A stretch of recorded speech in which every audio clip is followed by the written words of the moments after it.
Was blind, she was enslaved. He was rejected 30 times, yet none of them quit. In a world where obstacles often seem insurmountable, these three individuals faced challenges that could have ended their stories before they began. But instead of surrendering, they found new ways to move forward. This is not just a story of hardship, it's a story of reinvention, resilience, and the power of refusing to give up.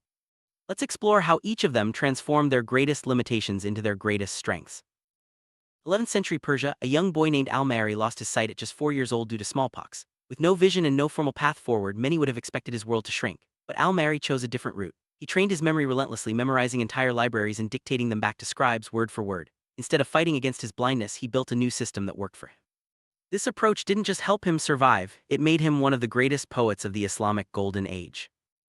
Al-Mahri's story teaches us the first step: build a new system instead of fighting your limitation. When life closes one door, it's not always about forcing it open, it's about finding another way in. By focusing on what he could do rather than what he couldn't, Al-Mahri turned his blindness into a source of strength. His memory became his superpower, and his words inspired generations. This mindset shift is the foundation for overcoming any challenge. Fast forward to 1867 in America. Sarah Breedlove was born into slavery and faced unimaginable hardships. After emancipation, she lost most of her hair due to stress and poor nutrition. Instead of hiding her problem, Sarah spent years experimenting with homemade hair formulas in a wash tub. Through trial and error, she finally created a product that worked. Her willingness to confront her biggest problem head-on transformed her life and the lives of countless others. Sarah's journey reveals the second step: your worst problem can become your expertise. Instead of running from her challenge, she leaned into it, learning everything she could. As Madam C.J. Walker, she didn't just solve her own problem, she built a business empire and became one of America's first self-made female millionaires. Her story is a testament to the power of transforming adversity into opportunity.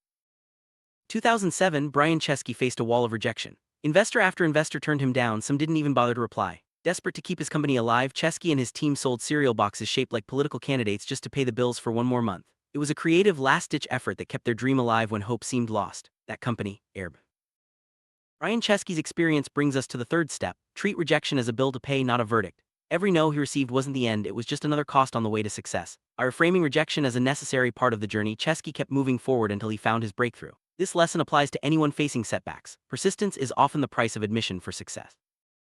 Blindness, slavery, rejection. For Al-Mahri, Sarah Breedlove, and Brian Chesky, these were not the endings of their stories. Each of them faced circumstances that could have defined them forever, but they chose to write their own endings. Their journeys remind us that setbacks are not full stops, they're just commas in the story of success. The next time you face a challenge, remember, it's not the end.